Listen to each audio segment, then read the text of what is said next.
Hey everybody, it's Miss T from the Children's Library of the Plainfield Public Library. Thank you for stopping in for another story time. Today's book is Hot Hot Roti for Dada-ji, written by F. Zia, artwork by Ken Min.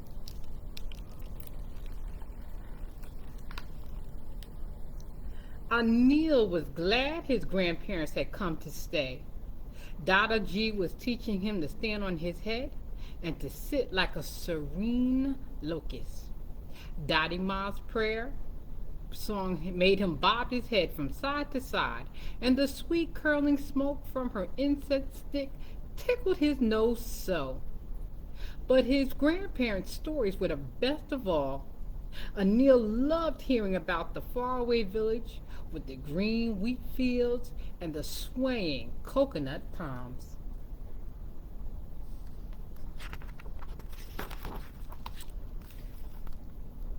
Who's telling me a story? Asked Anil one day. No one answered. Sweet smoke snaked into his nose, and the tinkle of a tiny bell murmured in his ear. Dadima's eyes were closed. Harim, Harim, she chanted. Anil turned to Dada-ji, who was standing on his head.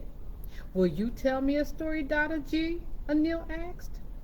Hunji, yes, sir. One moment, said upside down Dada-ji. Then he flipped over, landing with a soft thud, and became a serene locust on the rug. Anil hopped on his grandfather's lotus lap, and Dada-ji began.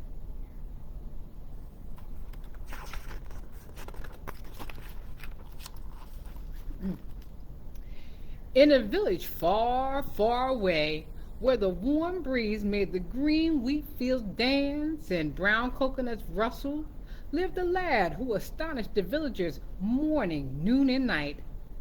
Anil winked at Dada-ji. After all, the lad in the story was none other than his very own Dada-ji, long, long ago. Dada-ji went on. In the morning, the lad wrestled a snorting water buffalo, and the villagers cried, "Oh, wow! Oh, wow!" At noon, he tied two hissing cobras in a knot.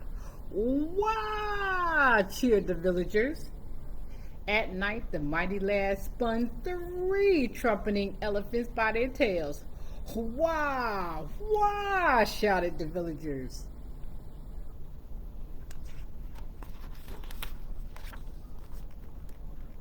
What made the lad so strong? It was the hot, hot roti that sizzled and whizzled on Body Ma's wood hearth. You see, Baba, Body Ma made the best roti around. Hungry villagers trampled tall fields and swam angry rivers to sniff the fluffy, puffy roti that bubbled and wobbled in ghee on the hot, hot tava pan. Each day the lucky lad smacked his lips and rubbed his belly and ate a stack so high with a bit of tongue-burning mango pickle. He wanted the power of the tiger, Baba. After the lad gobbled up the last roti, he licked salty specks from his fingertips one by one and burped twice. Then the power came rolling in like a great flood. Oh, wow!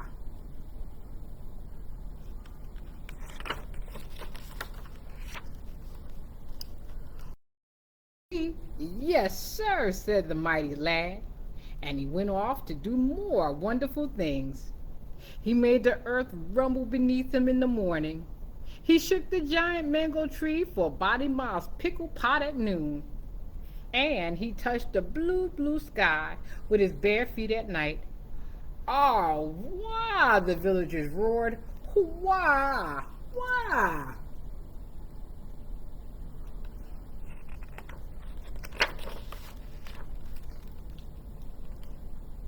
Dada-ji looked at Anil and rubbed his belly. A rumble grew into a mighty roar. He licked his lips. Does the lad still have the power, Dada-ji? Anil asked. There's only one way to find out, Baba, said his grandfather. Does he want roti today? Anil asked. Hunji, hot roti, Dada-ji said, his mouth beginning to water. With salty grains to lick, said Anil. And a bit of tongue-burning mango pickle, Dada-ji said, drooling a little.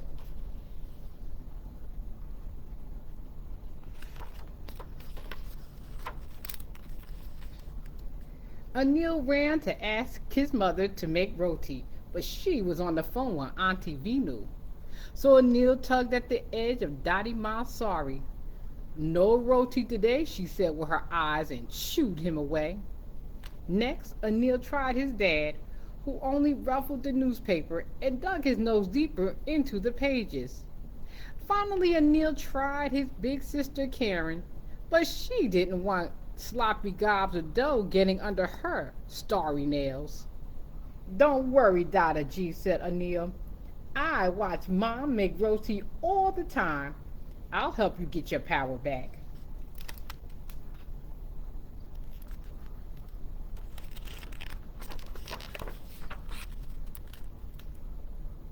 Anil opened the kitchen cupboard. He pushed past the rice and the red lentils. He pushed past the spices and the green lentils. Watch out, cried Mom. Anil found the flour and dumped some into a big bowl. Anil found the salt and dumped that in too. Aha! Oh dear, exclaimed Dottie Ma. So much? But Dada-ji loved salt. Next, Anil added the water. Tut, tut, cried Mom. So much? Karen laughed at the watery mess, but Anil didn't care. He just dumped in more flour. Achoo! Karen sneezed in a floury cloud. Oh, wah! The boy has talent, cried Dada-ji.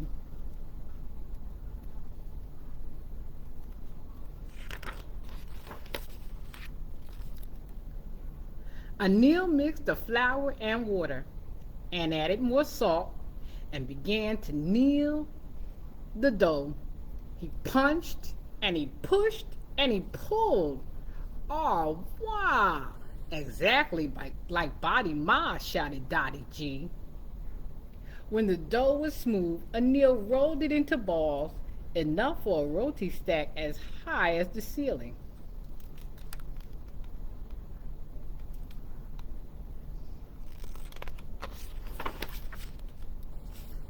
Then Anil grabbed a rolling pin and one of the balls.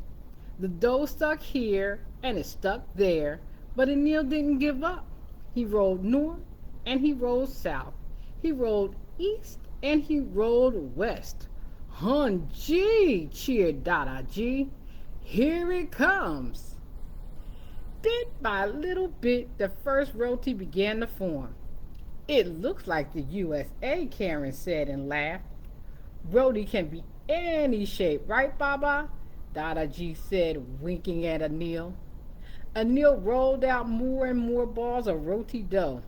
That cold. Look!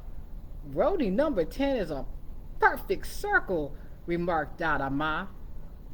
Han-gee, practice makes perfect, said Dada-ji.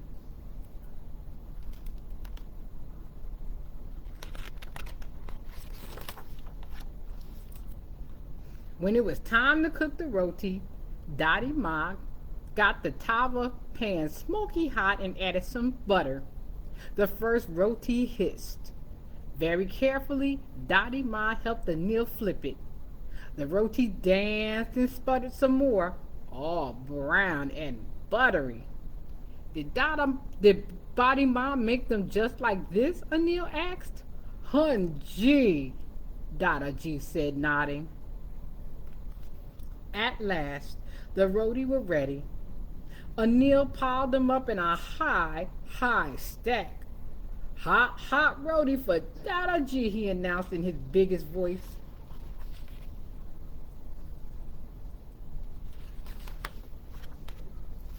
Wow, exclaimed Dada-ji. He grabbed a warm, steamy roti from the stack and took one bite, and another, and another. He chomped and he chewed. Dada-ji said. Slurp, slurp, slurp. He licked salty specks from his fingertips one by one. Do you feel the power, Dada-ji? Anil asked. Gee, Dada-ji said, flexing his muscles. Find me a snorting water buffalo to wrestle. Anil giggled. There are no water buffalo here. Two hissing cobras to tie in a knot? Dada-ji asked. Dada-ji, Anil laughed. Well, surely there are 3 elephants I hear trumpeting in the backyard, Dada-ji said, as he gobbled up another roti and licked the salt from his fingertips. Anything is possible, Baba. Let's see what we can do.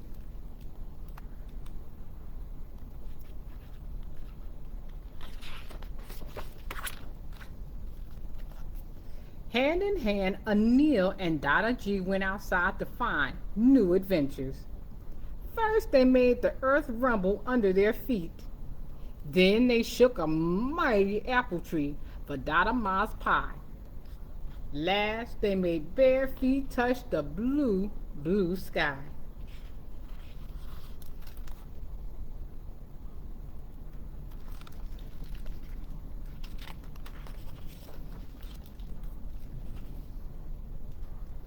Dada-ji, the power came back, Anil cried. Dada-ji smiled. Ji, he said. The power of the hot, hot roti came back to the lad from a village far, far away. Thank you, my tiger. Thank you. And when we get to the last page of a story, what do we say? We say the end. And the story again was Hot, Hot Roti for Dada-ji. Written by F. Zia, art by Ken Min.